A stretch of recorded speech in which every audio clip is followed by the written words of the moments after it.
Take the comeback story personal. You've been feeling sorry for yourself for far too long. It stops today. From today forwards, you're no longer going to feel sorry for yourself. You're going to make a comeback. And the comeback is going to be absolutely sensational. It's going to be a joy to watch. And you are going to make yourself so much prouder than you originally thought, because you're going to accomplish so much more than you originally thought. But it starts with you making a firm decision. Enough's enough. That's it. I've been feeling like a victim for far too long. And it feels crap feeling like a victim. It's not an empowering feeling. You feel like a helpless child almost. No. You have what it takes to turn your life around. There's a saying, the best way to predict the future is to create it. It's in your hands. It starts off as a vision in here, as an idea, and then it materializes, it manifests itself in the external. Not because of some hocus pocus, some magical spell. No, you're going to work for it. But I want to remind you that that vision you have in here, it can become a reality. It can. People have done it before you, and people will continue to do it long after we're all gone. People will take an idea and make it into something.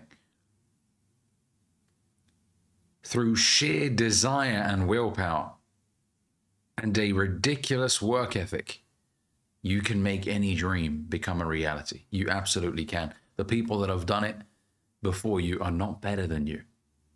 Quit thinking that they're somehow God's chosen people. No people are God's chosen people. Okay? We're all the creation of God, and we're all equal, regardless of our skin color, background, religion. We all have a fair shot at making it in life. Now, are you willing to work for it more than you're willing to wish for it? That's the $1 million question. Because most people, they wish for it more than they work for it. It always remains a dream in their head. I don't want you to just dream. I want you to dream and then live the bloody dream in real life. I want it to be in your possession, that life that you want. And look, it's not a destination. Success is not a destination. As Earl Nightingale put it, it's the progressive realization of a worthy ideal. As long as you're progressing in an area that brings you fulfillment, then you're a success. So whatever that looks like for you, it's absolutely possible. It is. But you got to quit feeling sorry for yourself. It starts today, day one or one day. Today is day one, the 14th of December. Today is day one. Not, let me just start fresh beginning of the year. Then you don't want it that bad enough. I'm sorry to say it, because then the 1st of Jan will come. Maybe you're still hungover or whatever from your, celebrations. You've eaten too much. You feel bloated, and you tell yourself, next week, once I've de-bloated, once things have calmed down, then I will. Come on, man.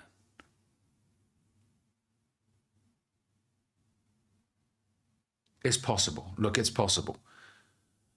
Please, for your own sake, I've said this before, participate in your own goddamn rescue. No one can want to help you more than you want to help yourself. I'm going to say that again. No one can want to help you more than you want to help yourself. Your dad can't want it for you more than you want it. Your mum can't want it for you more than you want it. Your cousins, your friends. If you don't want it bad enough, nothing will change. You will live the same year again and again and again. There's that very popular saying, right? Most people die at 25, but are only buried at 75. And what that means is they just quit at 25. That's it. Their dreams ceased to become a dream anymore. They chose something practical and realistic to pursue instead. And how did that work out for the majority of people? Not very well. They ended up in careers they hated, being underpaid and overworked. Just continued frustration. You know, I get the question, Ali, is it too late for me to turn my life around? No, it's not. I don't care if you're 48 or if you're 58 or 68 or whatever, right? As long as you're above ground, you can choose to live the remainder of your days on your terms. Now, is it easier to take more risks when you're 23 as it is to 48? Of course. You know, at 23, you have less commitments. You probably don't have kids. You don't have a mortgage, so it's easier. So definitely take advantage. If you're watching this and you're in your 20s, definitely take advantage of the lack of responsibilities that you have to get as much progress under your belt as you possibly can. And by progress, I don't mean money. I mean doing as much as possible, taking as many risks, starting things, failing, starting again. And if you're 48 and you're watching this, look, you could live to be 78, 88. You know, you've got another 4 decades on this planet. You know, live the remainder of your days with integrity. You chose to pursue something and do it on your terms. Even if you don't become a billionaire or millionaire, which, look, most guys that are 48, that's not what they aim for. It's usually a goal that young kids aim for, right? You know, the generation of young people that grew up watching Andrew Tate and stuff, you know, they're the ones that will be like, oh, Bugatti, Bugatti, Bugatti. That's wonderful. And by all means, if you've made enough money and you want to buy a Bugatti, buy a Bugatti. But most guys that are in their late 30s, early 40s, they just want to be able to wake up and live the day how they want to live it. They want to run the day, not have the day run them. And that's very possible. You can absolutely do that. It's going to take some practical, you know, strategic implementation. You know, for example, if you're in a career you hate, you got to start thinking about how you're going to make your exit from that career. So you'll start doing something on the side and then take it seriously and then have that pick up, and then you can eventually, it's possible. It happens all the time. We live in the greatest era in human history to pursue something on your own terms. Gone are the days where you have to be in a factory for 60 hours a week. Now the possibilities are enormous. And so if we don't take advantage of them, we are doing ourselves a disservice. So look, I don't care how old you are, 48, 30, you know, a lot of guys are like, oh, Ali, I'm too old now. It's too late for me. I'm 30. I'm like, bro, get your head out your fucking ass. You're not too old at 30 years old. Life is just beginning. In fact, it's an exciting period in your life because now you're moving into your 30s with newfound wisdom. And if you did take a lot of risks at the age of 20, now you can do 30 properly. You can do your 30s in a completely more productive way. And now you know what you like as well. You've developed an acquired taste for things. So now if you make a lot of money, now you'll be spending them on things that, you know, you actually want and not just trying to copy everybody like you do at the age of 20, 21, 22, right? Your priorities have changed as well. Now, you might have a girlfriend that you want to marry. You might be married. So now when you attain success in your 30s, you're going to be using that money differently than if you were 21. You know, I know for a matter of fact, had I been super successful at 21, I would have wasted the money. I really would have. And look, I did start businesses in my early 20s and I made some decent money. And I spent it all. I really did. On stupid things. Looking back, what was I doing? Stupid. But, you know, that was me back then. Things have changed. My taste has changed. My desire for certain things have changed. So look at it from a positive perspective. You start doing well now, you can do some wonderful things with the money that you've acquired. So going back to the original message of the video, Quit feeling sorry for yourself. Things can change. Things will change. Tell yourself that. Not just can, things will. And I'll take it a step further. Things must change. You cannot live 2026 the same as you lived 2025, 2024, 2023, 2022. Enough.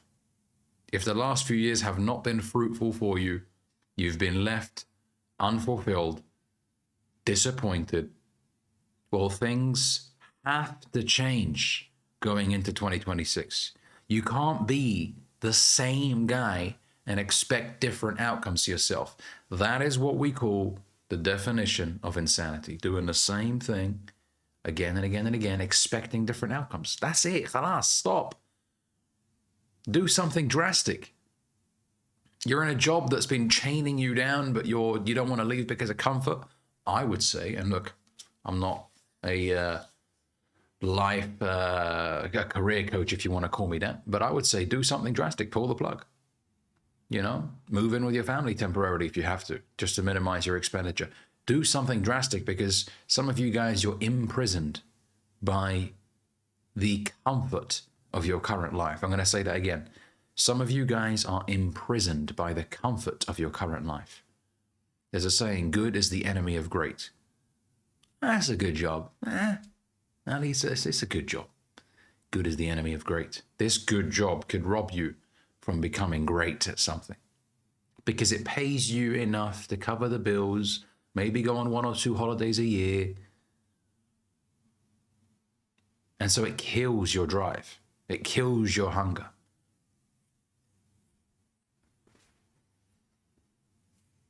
So come on, get it together. It's going to be a wonderful year. It's going to be a tremendous year. Absolutely prosperous, full of success, full of wins, full of W's. But we have to show up differently. We have to.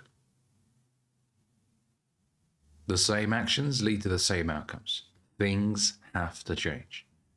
Thanks for watching this video. If you enjoyed it, make sure you give it a like. If you're new to the channel, subscribe for more content just like this. And I want you to drop down below, what's a big goal that you have for 2026? And what are you doing right now to ensure that you're well on your way to achieving it? Share it down below. Thank you. Catch you guys in the next one.